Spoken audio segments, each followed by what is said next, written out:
여러분, 상상해 가시나요? 영국의 자존심, 바로 그 BBC가 자신의 가장 큰 경쟁자인 유튜브를 위해 프로그램을 직접 만든답니다.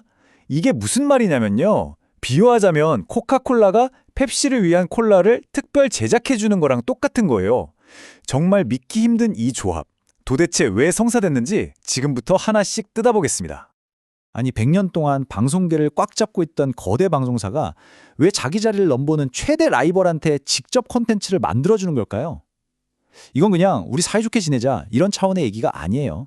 이건요, 미디어 시장 전체의 판을 뒤집어 엎을 수도 있는 아주 거대한 생존 전략의 신호탄이라고 봐야 합니다. 자, 그럼 먼저 이번 계약이 얼마나 대단한 건지부터 좀 짚어볼게요. 이게 그냥 회사끼리 맺는 흔한 계약이 아니고요. 영국 TV 방송 역사의 한 획을 긋는 말 그대로 랜드마크 딜이라고 할 수 있습니다. 핵심이 뭐냐면요, 바로 이겁니다. 예전에는 그냥 TV에 나갔던 프로그램들 있잖아요. 그거 맛보기 영상이나 예고편 정도만 유튜브에 올렸거든요. 근데 이제는 아예 처음부터 유튜브 시청자들만을 위한 맞춤형 오리지널 프로그램을 만든다는 거예요.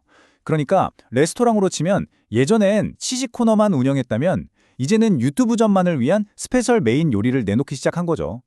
차원이 완전히 다른 얘기입니다. 아니 근데 BBC가 왜 이렇게까지 파격적인 결정을 했을까요?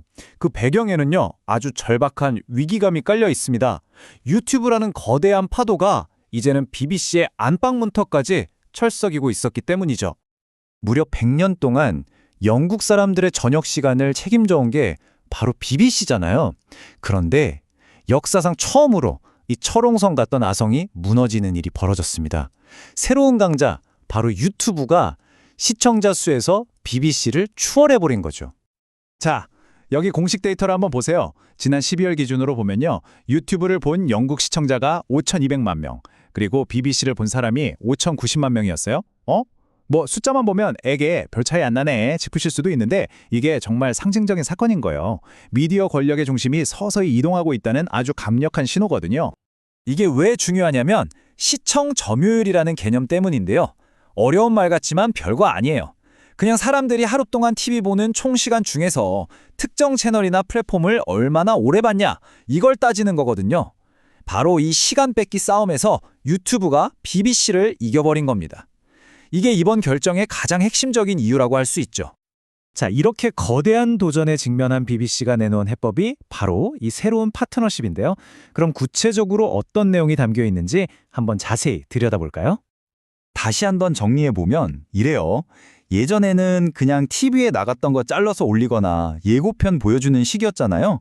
그런데 이제는 그게 아니라는 거죠. 완전히 달라요.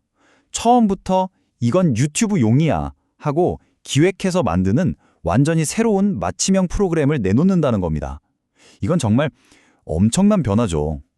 계약 내용을 좀 더 뜯어보면요, 뭐 예능, 뉴스, 스포츠 되게 다양해요. 첫 스타트는 동계올림픽 중계로 끊을 예정이고요. 그리고 중요한 포인트가 몇 개 있어요. 이 새로운 컨텐츠들은 BBC의 자체 앱인 아이플레이어에서도 볼 수 있고요.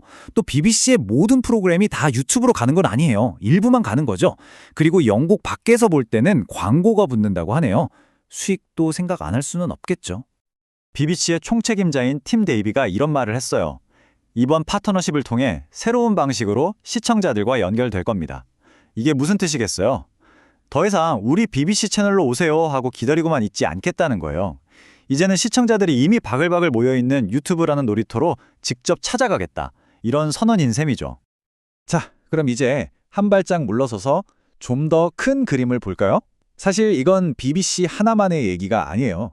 미디어 산업 전체가 지금 얼마나 거대한 변화를 겪고 있는지를 보여주는 아주 상징적인 사건입니다. 그럼 이게 우리 같은 시청자들한테는 무슨 의미가 있을까요? 가장 와닿는 변화는 이거겠죠. 이제 영국에서는 TV 수신료를 안 내는 사람도 일부 새로운 BBC 콘텐츠를 유튜브에서 공짜로 볼 수 있게 됐다는 겁니다.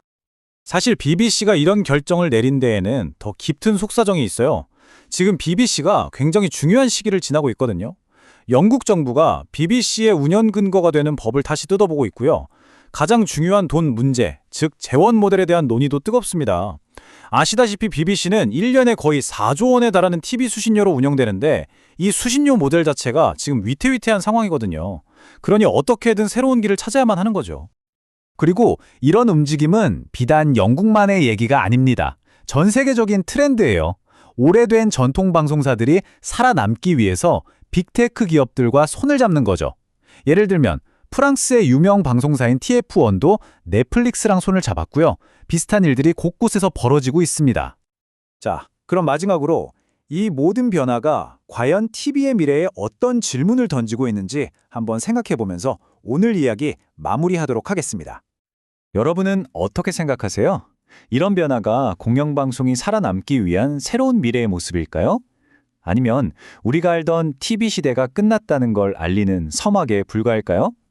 분명한 건 BBC와 유튜브의 이번 동맹이 앞으로 미디어 시장이 어디로 흘러갈지 보여주는 아주 중요한 실험이 될 거라는 점입니다.